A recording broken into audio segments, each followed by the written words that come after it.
Morning students, how are you? I hope you are fine. In this video we will talk the principle of management, that is the second unit of business studies +2 account. ठीक है, तो इसमें second unit में हम लोग principle of management को cover करेंगे। पहली यूनिट प्रीवियस वीडियो में कवर हो चुकी है, जिसका लिंक आपको इस डिस्क्रिप्शन बॉक्स में दे दिया जाएगा। तो जो नए सब्सक्राइबर हैं प्लीज़ प्रीवियस वीडियो को देखें और जो उसको लिंक उसमें दे दिया जाएगा। तो आज हम इस वीडियो में करेंगे principle of management. But principles होते क्या हैं?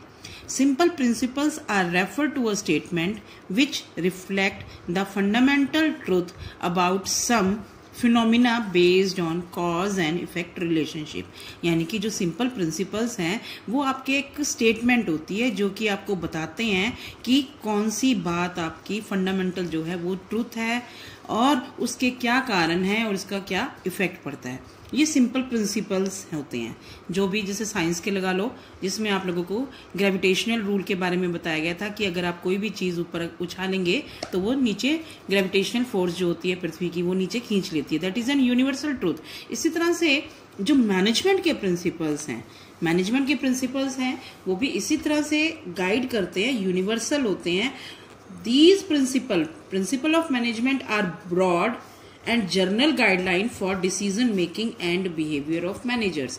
behavior of manager का मतलब होता है कि अगर कोई सिचुएशन आए, यानी कि अगर आपकी सेल इंक्रीज करने की सिचुएशन आ रही है या स्ट्राइक लॉकआउट, तो उसमें मैनेजर का बिहेवियर कैसा होना चाहिए। एक्चुअली ये उनको डिसीजन लेने में मदद करते हैं। तो actually principles are the guideline, rules, regulation which direct the manager.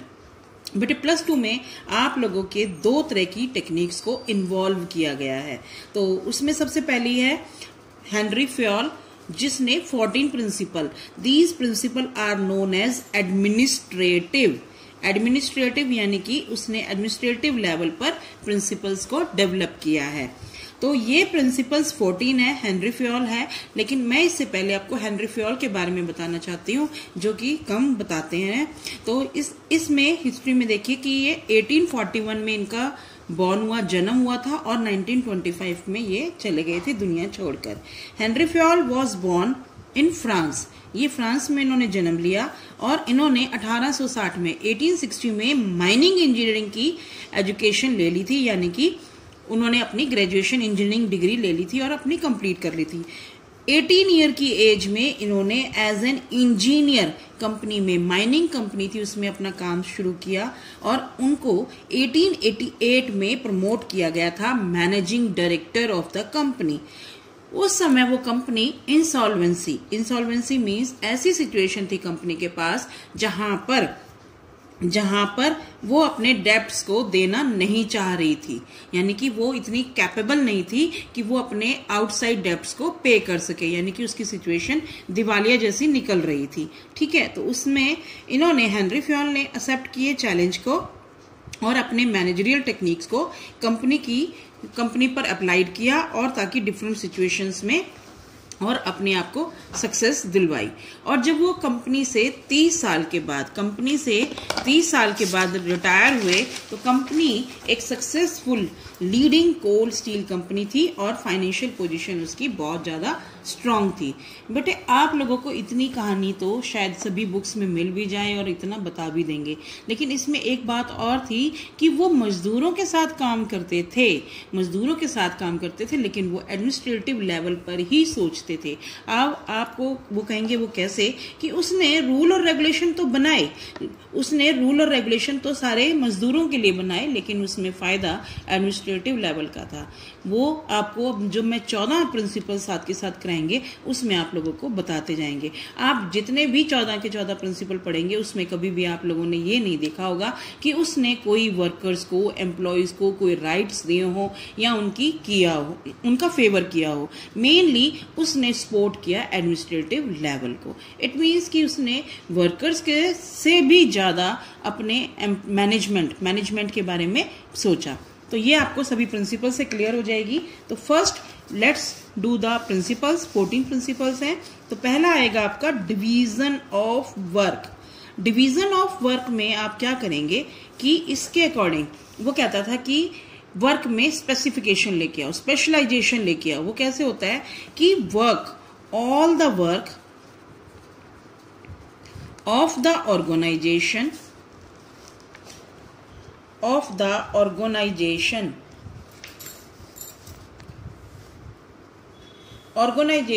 is divided into small parts को आप यहां पर जॉब्स भी कह सकते हैं कि छोटे छोटे कामों में बांट दिया जाना।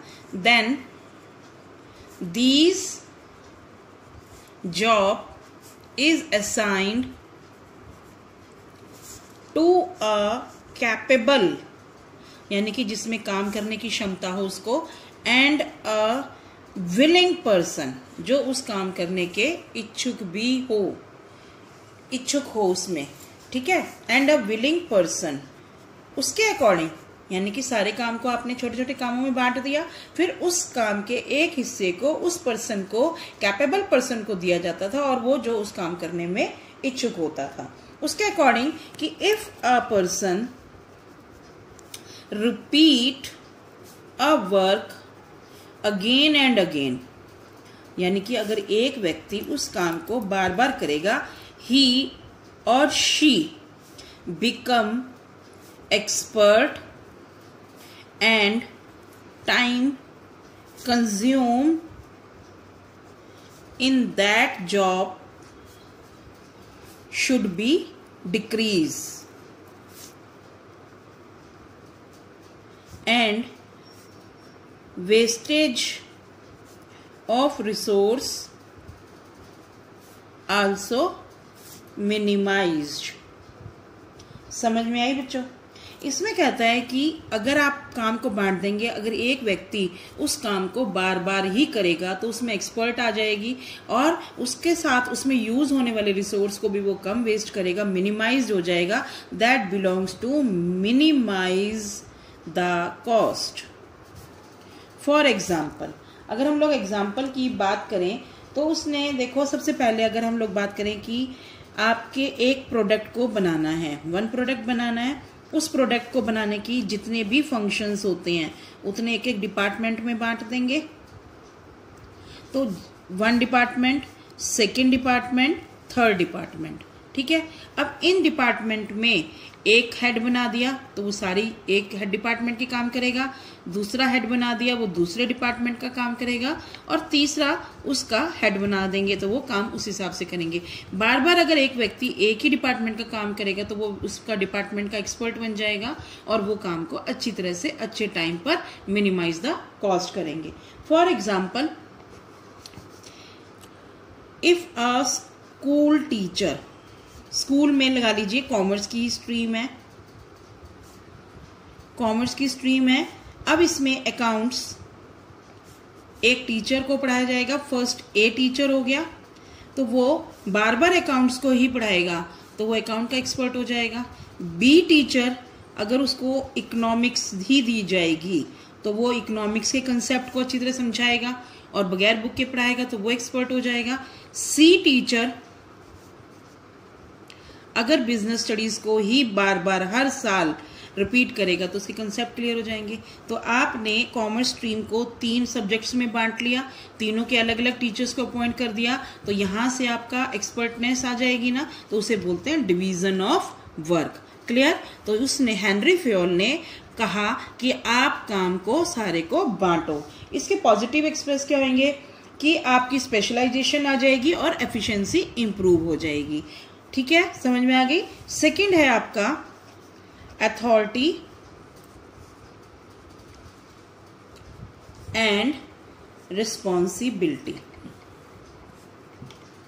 जैसे एक तराजू होती है, इसके 2 पलड़े होते हैं, अगर इनमें सही वजन हो, पैरिटी हो, तो ये सही ढंग से हो जाते हैं। तो यहां पर हम लोग करेंगे अथॉरिटी और रिस्पॉन्सिबिलिटी। ठीक है, यानी कि दोनों तराजू के सेम बैलेंस होता है तभी आपका तोल सही नजर में आता है। अथॉरिटी का मीनिंग होता है पावर टू टेक डिसीजन, यानी कि आपके पास पावर है कि आप कोई भी डिसीजन ले सकते हो, ठीक है। और responsibility means an obligation to do the work. आपने कोई भी ना नुकर के काम करना है। अगर हम जर्नल लैंग्वेज में कहें, here is the boss, here is the employ. तो यानी कि इन दोनों में तालमेल होना बहुत जरूरी है। अगर ये दोनों बैलेंस नहीं होती तो अथॉरिटी भी वेस्ट जाएगी और रिस्पॉन्सिबिलिटी भी पूरी तरह से नहीं हो पाएगी। तो फॉर सक्सेसफुल काम को कंप्लीट करने के लिए अथॉरिटी और रिस्पॉन्सिबिलिटी को बैलेंस करना चाहिए। इस तरह से इस वाले प्रिंसिपल को हम balance between authority and responsibility भी कह सकते हैं। For example A production department में ए हेड है, उसको रिस्पॉन्सिबिलिटी दी गई, यानी कि उसको सिर्फ रिस्पॉन्सिबिलिटी दी गई to produce 1000 unit of good, but he has no authority to purchase raw material. तो वो अपना समय पर पूरा कर ही नहीं पाएगा। यानी कि अगर उसको अथॉरिटी नहीं है परचेज करने की तो वो 1000 यूनिट को कैसे करेगा, तो वो लेट हो जाएगा समय पर, ठीक है। तो ये था कि आपने रिस्पॉन्सिबिलिटी तो एक्सेस में दे दी, ठीक है, और अथॉरिटी दी नहीं है, तब भी ये वेस्ट हो गई। Second, for example if a person enjoy excess authority, यानी कि अगर उसके पास काम से ज्यादा अथॉरिटी पावर आ जाए, excess authority in comparison to responsibility, responsibility है नहीं और उसको पावर दे दी जाए, मीन्स कि आप बॉस हो, आप कुछ भी कर सकते हो, you have no other responsibility, यानी कि आपकी कोई जिम्मेवारी नहीं है, तो आप उसको क्या करोगे, किसी को मार दोगे, किसी को पीट दोगे, किसी को कुछ कर दोगे, किसी को कह दोगे तुमने अच्छा काम नहीं किया, कुछ भी है, क्योंकि आपकी कोई जिम्मेवारी नहीं है, ना सेल इंक्रीज करने की, ना प्रोडक्शन की, यू आर जस्ट बॉस। तो आपको दोनों ही, तो दोनों केसेस में क्या हुआ कि अगर एक्सेस में अथॉरिटी मिल जाए तब दिक्कत, अगर रिस्पॉन्सिबिलिटी मिल जाए अथॉरिटी ना मिले तब भी वो फुलफिल नहीं हो सकती।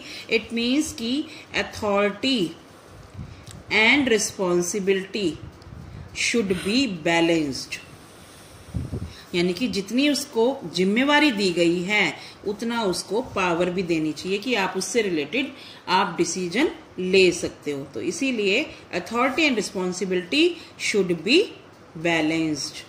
समझ में आ गई बेटे सेकंड वाला भी। Now the third is your discipline. क्या है? डिसिप्लिन।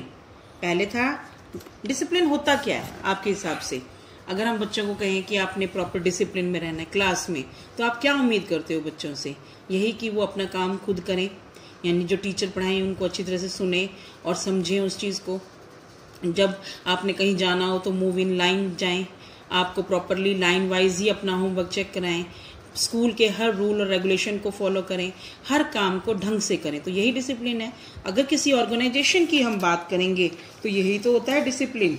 इसमें होता है कि आपने जितने भी कोड ऑफ कंडक्ट होते हैं, क्योंकि आपने प्रोफेशन लगा लो, प्रोफेशन आपका मैनेजर हो गए, अगर आप एम्प्लॉय हैं तो आपका भी प्रोफेशन यही होगा ना कि कोड ऑफ कंडक्ट हो गए, आपके जो कंपनी के रूल्स रेगुलेशंस जो बनाए गए हैं, जो एक एग्रीमेंट होता है एम्प्लॉयमेंट का, उसमें है you have to follow all this thing. ये नहीं है कि एम्प्लॉयज के हों, ठीक है।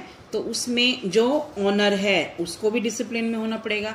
ऑनर मीन्स सीईओ, डायरेक्टर हो गए और हेड मैनेजर हो गए, कि वो सुपीरियर, जो सुपीरियर हैं हर लेवल पर ही सुपीरियर रहें, सुपीरियर एट ऑल लेवल, ठीक। उसके बाद वो उनके काम को ऑनर करें, प्रेज करें, उनका इनिशिएटिव उन्हें दें। डिसिप्लिन का मतलब यही होता है कि आपने जो अच्छा काम करता है तो उसको अप्रिशिएट करें, और जो गलत रॉन्ग करता है उसको पेनल्टीज भी दी, ताकि जो वर्कर्स हैं, जो एम्प्लॉयज हैं, वो प्रॉपर डिसिप्लिन में रहते हुए मैनेजमेंट के गोल को अचीव कर लें। ठीक है, समझ में आ गई। अब मैं अगर आप लोगों को इन तीनों में ही हेनरी फ्योल की बात बताऊं तो वो सारे एडमिनिस्ट्रेटिव लेवल पर ही बात करेंगे। पहला मैंने आपको बताया डिवीजन ऑफ वर्क, तो इसमें देखो उसने वर्कर्स के लिए कुछ भी नहीं किया। ठीक है, सोचा कैसे कि मिनिमाइज द कॉस्ट। उसने कहा कि आप स्पेशलाइजेशन करो, लेकिन उसने उसमें हित की बात कहा कही। स्पेशलाइजेशन करने से मैनेजमेंट को ही तो फायदा हुआ, उनका काम जल्दी होने लगा और उनकी कॉस्ट कम होने लगी, लेकिन मजदूर तो उतना ही काम कर रहे थे, उतनी ही सैलरी मिल रही थी। सेकेंड, उसने कहा कि authority and responsibility, authority and responsibility में भी देखो वर्कर के बारे में कहा उसने कहा कि जितनी जिम्मेवारी दी जाएगी आपको उतनी डिसीजन लेने की पावर होगी, लेकिन मेन डिसीजन तो फिर वही एडमिनिस्ट्रेटिव लेवल ही करती है। उसने तो वर्कर्स को सिर्फ काम करने के लिए आजादी दी ना, वैसे तो अपने विचार रखने के लिए तो नहीं दी ना। तीसरा, डिसिप्लिन, यहाँ पर भी उसने code of conduct, rule regulation, ये तो नहीं कहा कि मैनेजर वर्कर्स ही बनाएंगे रूल और रेगुलेशन भी। यहाँ पर भी जो रूल और रेगुलेशन एडमिनिस्ट्रेटिव लेवल ने बना दिए उन्हीं को ही फॉलो करने के लिए उसने डिसिप्लिन का नाम लिया। इस तरह से उसने ये जो प्रिंसिपल बनाए एडमिनिस्ट्रेटिव लेवल पर बनाए। फोर्थ है, आगे वाले जो प्रिंसिपल्स हैं वो नेक्स्ट वीडियो में मिलेंगे। I hope you understand all this 3 and history of Henry Fayol. If you like the video, please share it and subscribe the channel for new notification. Thank you.